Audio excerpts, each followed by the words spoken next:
Corridor कहिए या chicken neck कहिए, ये भारत की सबसे बड़ी कमजोरी है। अगर ये काट दिया 8 गो राज्य कट जाएंगे।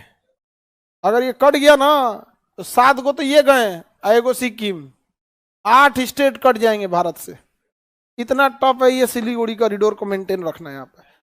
तो ये हमारे लिए बहुत बड़ा सरदर्द है। बस एक चीज का टेंशन नहीं है, इसे काटने वाले दोनों देश कमजोर हैं, यहाँ से बांग्लादेश और यहाँ से नेपाल। ये चिकन नेक को सिक्योर करने के लिए हमें बांग्लादेश के साथ रिलेशन कैसा रखना है। जो भारत के खिलाफ यहाँ पार्टी आएगी उसे चाइना तो पैसा देगा, पूरी उसके चुनाव जीतने में मदद करेगा। और चुनाव पैसा पे तो भारत में बड़ी आराम से चेंज हो जाते हैं सब। यहाँ चाइना के पास पैसा की कमी नहीं, वर्ल्ड बैंक से ज्यादा पैसा किसके पास है, चाइना के पास है। दे देगा, कहेगा बांट दो यहाँ पे। समझ में आएगी नहीं आ गया। आज नेपाल की गवर्नमेंट एंटी इंडिया होते जा रही है, समझ में आ गया कि नहीं आ गया। बांग्लादेश को हम लोग बैलेंस करते करते परेशान हो गए। म्यांमार चाइना की गोद में जाके बैठ चुका है। चाइना और पाकिस्तान का तो कहना ही नहीं है। श्रीलंका नीचे आंख दिखा रहा है, मालदीव भारत में आया नहीं मिलने के लिए। इतना छोटा सा देश मालदीव, भारत आया नहीं, चल गया तुर्की मिलने के लिए। यहाँ पर हमारी विदेश नीति जो है ना बहुत तेजी से गड़बड़ होते जा रही है। मीडिया में दिखाना विदेश नीति अलग होता है और ऑन ग्राउंड रियलिटी अलग होता है। पहले हमें अपने पड़ोसियों को तो सिक्योर करना है। तो ये सिलीगुड़ी कॉरिडोर या चिकन नेक की सुरक्षा जरूरी है कि नहीं। यहां से महानंदा नदी निकलेगी, देखिए नदी निकलेगी महानंदा, मिला।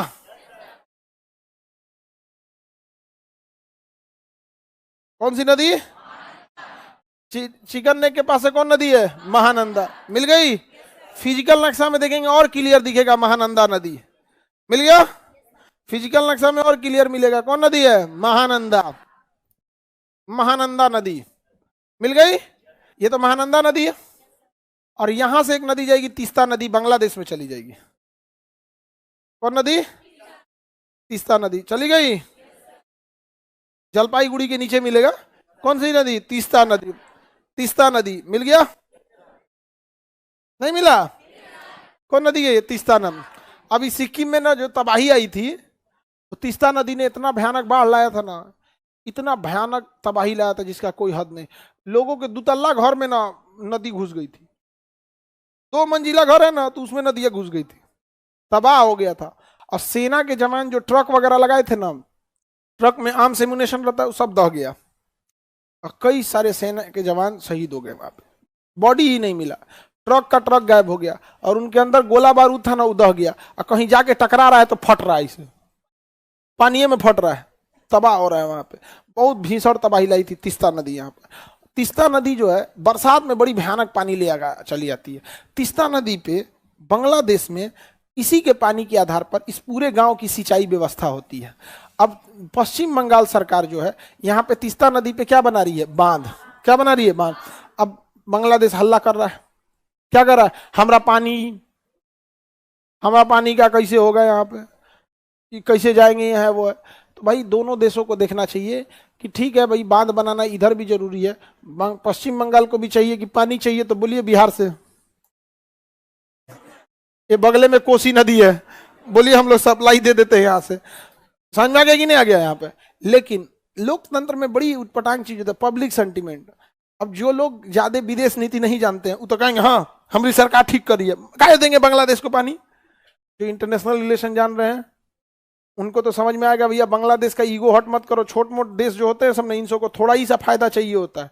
ई दे चाहे ई दे, आपको बहुत घाटा करा देगा सब। छोट मोट आदमी छोटी जरूरत के लिए आपकी बड़ी बड़ी जरूरत को खराब कर देगा यहाँ पर, तो ये बड़ी उटपटांग हो जाएगा यहाँ पे। तो हम लोग अलग टाइप के से जूझ रहे हैं। और वहां पे किसी भी चीज को, पॉलिटिक्स को क्या करना होता है, वोट से मतलब है यहाँ पे।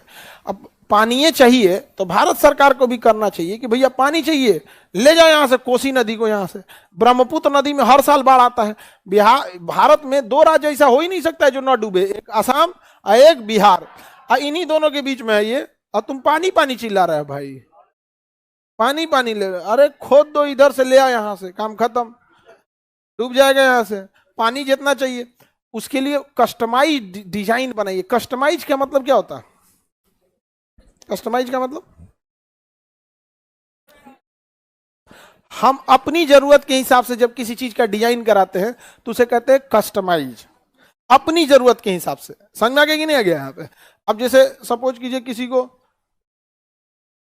कुकर है, कुकर, तो कुकर का एक नॉर्मल डिजाइन आता है, लेकिन आप चाहते हैं कि हम कस्टमाइज कराएं, उनमें दोनों साइड हैंडल हो, तो आपकी जरूरत के हिसाब से जब कोई चीज डिजाइन कर दिया जाता है तो उसे कस्टमाइज करता है। जैसे जेसीबी आती है तो एक नॉर्मल स्टैंडर्ड डिजाइन आती है, ऐसे बकोटती है, आप कस्टमाइज बनाइए, उसका इंजन बड़ा कीजिए, इंजन बड़ा कीजिए, और बकोटने वाला जो उसका बूम है उसको एकदम चौड़ा कीजिए 20 फीट का, समझना। कस्टमर के हिसाब से डिजाइन करना, कस्टमाइज, और उसको बकोटिए, एक के बार में नहर बनाते चले। क्या बनाते चले? नहर। मशीन लगाओ, एगो बकोटे और एगो बकोटे, पिछवा जो मशीन है साइड करे, उसके पीछे वाला ईंटा बिछाए, उसके पीछे वाला छड़ बिछाए, उसके पीछे मसाला छीटते चलाए, लाइन से 10 गो मशीन चलाते रहिए, एगो बकोट रहा है, एगो मट्टी हटा रहा है, एगो ईंटा बिछा रहा है, एगो छड़ बिछा रहा है, एगो ढलैया कर रहा है, पीछे से चल दिया, 10 गो मशीन एक के पीछे एक चलाओ ना, यहाँ पे चलते रहेगा, कंटिन्यूअस होते रहेगा, यहाँ पे चलते रहा, चलते रहा। ये कौन चीज होगा? एगो बकोटेगा तो एगो दूसरा, साथे चलते रहो सब चीज यहाँ पर, नहीं समझे? बना के चलो यहाँ पे, पब्लिक को सब नहीं चाहिए, समझ में आ गया कि नहीं आ गया? हम लोग को अभी नहीं चाहिए। ब्रिटेन के प्रधानमंत्री जब थे ना, उस समय बोरिस जॉनसन, नहीं बोरिस जॉनसन थे उस टाइम, लॉकडाउन के समय कौन थे? बोरिस जॉनसन थे उस समय। इधर इतना ना चेंज हुआ, प्रधानमंत्री 6-6 महीना पे ब्रिटेन बैठ दिए। जब उनको कोरोना का वैक्सीन लगाना था ना, तो एक बूढ़ा आदमी था, उनको लाइन में लगा दिया, पीछे यहाँ पे लाइन लगा के रहते, लगा लिया वैक्सीन, तब कहे कि हाँ अब लगवा लीजिए। जब लगवा लिए ना वैक्सीन, तो देख रहा था, जब वैक्सीनवा लगवा लिए तो कहा कि मैनेजमेंट नहीं कर पाए आप, कोरोना का मैनेजमेंट आप नहीं कर पाए आप, चुपचाप सुने थे। यानी हमारे यहाँ कोई बोल दे, जितनी ज्यादा जनसंख्या होगी, जितनी ज्यादा जनसंख्या, वहां लोकतंत्र में थोड़ा बहुत इतना होगा ना कि सुपीरियरिटी आ जाएगी आपको। क्यों? क्योंकि जैसे बिहार है, 13 करोड़ लोग हैं, 12-13 करोड़, 1 करोड़ घुस यही जाएगा तो उसको क्या फर्क पड़ रहा है? सिक्किम 10,000 अगर जनता घुसिया गई ना, तो आगे पीछे हो जाएगा आदमी। तो लोकतंत्र में बहुत जनसंख्या होने की वजह से ना डोमिनेटिंग चीजें आ जाती है, घुसिया ले रहो ना तुम, यहाँ घुसिया ही जाएगा तो क्या हो जाएगा हम। लेकिन जब जनसंख्या कम रहती है, अब तो गोवा में 1 करोड़ जनसंख्या नहीं है, वहां पे अब घुसिया जाएंगे लोग तो गवर्नमेंट को हालत खराब हो जाएगा। तो वहां पे देखिएगा, वहां पे गवर्नमेंट डिसीजन लेती है वहां के लोगों के हिसाब से। हम लोग के पास जनसंख्या क्या है, ज्यादा हो जाती है यहाँ पे। तो सोचिए, हम लोग यहाँ पानी के लिए हल्ला करते हैं लोग, यहाँ पे नहर वगैरह बना के ले जाओ भैया, कस्टमाइज मशीन बनाइए, नहीं बना सकते हैं? बड़का मशीन होना चाहिए यहाँ पर, चेन से चलने वाला, जैसे टैंक कैसे चलता है वैसी हैवी पावर का कस्टमाइज बनाइए, और एक साथ 10 मशीन का सेट होना चाहिए, सबका अपना अपना कंटिन्यूअस काम करो। टारगेट रखो, डेली 1 किलोमीटर नहर बना के डाल देना है, डेली 1 किलोमीटर क्या करना है, नहर बना। ट्रेन की पटरी ऐसे ही तो होती है, एगो गिट्टी बिछाता है तो एगो पटरी बिछाता है, एगो रेलवे लाइन बिछाता है तो एगो नट बोल्ट कसता है, डेली 1 किलोमीटर बना देता है। और जब ट्रेन की पटरी बिछाई जाती है ना, एक के साथ 300-400 वर्कर काम करते हैं, और मशीनवा चलता है, ट्रैक लेइंग मशीन बोलते हैं उसको, धीरे धीरे चलते जाता है। पहले स्लीपर बिछाएगा, सीमेंट का पटरिया, फिर उसके ऊपर बिछा देगा कौन, ट्रैक, और उसमें नीचे एक आदमी रहेगा, हुक बिछा देगा, पीछे एगो हथौड़ी लेके चलते रहेगा, हुकवा कसते जा रहा है। यहाँ पे पूरा ऐसा लगता है वो गाँव जा रहा है, सब चीज कंटिन्यूअस होते रहता है, वैसे करके ले जाए। यहाँ पे बांग्लादेश को ज्यादा टॉर्चर करना ठीक नहीं है युद्ध के समय के लिए। तो यहाँ समझ में आ गया चिकन नेक, किसी को कोई दिक्कत नहीं है। अब यहाँ चिकन नेक से थोड़ा नीचे उतरेंगे, फिर एक पतला जगह मिलेगा, वहां मिलेगा मालदा, फरक्का, मालदा और फरक्का। मैं जलपाईगुड़ी से हूं। हाँ भाई, बढ़िया जगह है जलपाईगुड़ी, मिल गया। मालदा और फरक्का। मालदा रेलवे का एक डिवीजन है, मालदा डिवीजन। आम उत्पादन के लिए प्रसिद्ध है मालदा। मालदा किस चीज के उत्पादन के लिए? आम। उस मालदा आम का यहाँ बिहार में बहुत खपत है। बिहार हर स्टेट में अलग अलग चीज खाने के लिए फेमस हो जाता है। उत्तर प्रदेश में भी अलग अलग आम हो गया, यहाँ पे सब जगह अलग अलग होता है, जिसको जैसा पसंद आ गया आम वगैरह। समझ में आ गया कि नहीं आ गया? किसी को दिक्कत?